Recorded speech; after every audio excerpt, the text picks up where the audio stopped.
Hey guys, my name is Lisa and welcome to my very first video on YouTube. Today we're gonna get a little personal. So today we're gonna be talking about menstrual cups. So back in February, I wanted to be a little more eco-friendly. So I decided to purchase the Saalt Menstrual cup, and it came with 2 cups inside. It also came with 2 little pouches that you can store it and use for traveling. It also comes with some instructions on how to use it, how to prep before using it. So it came with the small cup. The small cup holds about 3 tampons worth of blood. It's also the ones used for beginners as well as people who have not given birth. The next cup that it came with is the regular, and this one is for the people who are more experienced, who have given birth, and who has a higher cervix. So starting out with the menstrual cups, I've actually started off using the bigger size. So this is the one that I'll be reviewing. So as you can see, the cup is shaped like a tulip. It has a protruding rim as well as little holes around the top, and that holes helps for the suction of the cup. It also at the bottom it has little grips to help you grip it when inserting as well as taking out the cup, and it has a little tail to help hold the cup better. Some people can choose to remove and snip off the tail. The tail didn't bother me, so I kept it on. So I am a tampon user. However, there still is a learning curve when transitioning to a menstrual cup. So with the menstrual cup, there's lots of different folds that will make it easier for you to insert. There is the most popular one, which is the C fold. The C fold is the most popular fold that people have been using. What I really like using is the punch down fold. So this one has a smaller opening, which helps it to insert a lot easier than the C fold. So now that you know about the 2 most popular folds that the cup can do, let's talk about how to prep it for using. So before you insert your cup, you want to sanitize it. So you'd want to boil some water and put your cups inside for about 4 to 5 minutes just to take away any bacteria. Now the cup is made out of silicone, so it can handle the heat. Making sure that your hands are cleaned and washed. You can pick whatever fold you prefer. For me, I prefer the punch down fold. So similar to a tampon, you'd want to insert at a 45-degree angle towards your tailbone.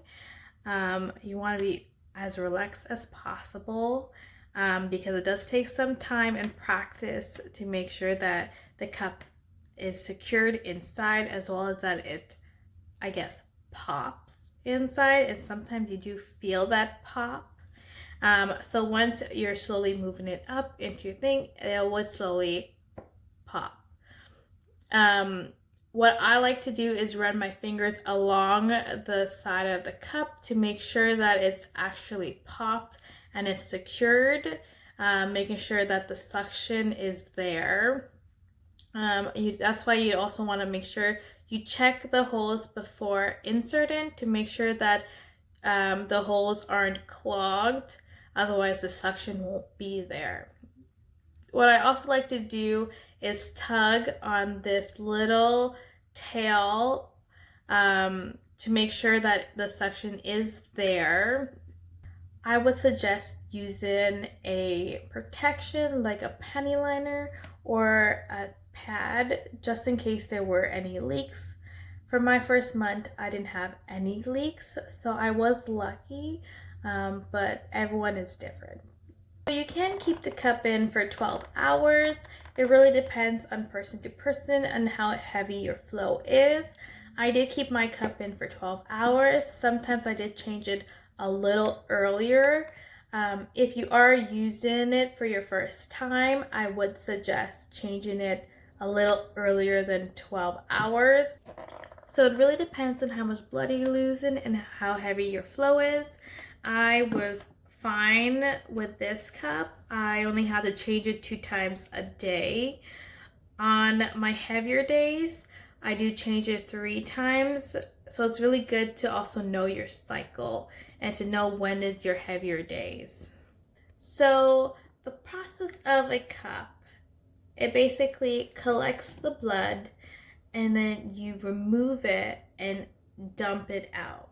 Now, a lot of people think that is disgusting and gross. Honestly, that is normal, and it's your body that's cleansing every month. So before using a cup, you also want to be very comfortable with your body and understanding how your body works. Some people do not like blood or even seeing it, touching it, whatever. Using this cup, it's not going to be as clean as you would like. It will get a little messy, and that is normal. Typically when you pull it out after however long it's been up there, it will have blood residue outside of the cup, just from the walls of your vagina. Now let's talk about the smell. We all know that distinct smell of when you're using a tampon or a pad, that it doesn't happen with the cup, because when you have the cup up there, it traps the blood at the top. It blocks whatever is at the bottom, and it blocks air to oxidize the blood. So that's where you get that distinct dark color of the blood, which doesn't happen with the menstrual cup.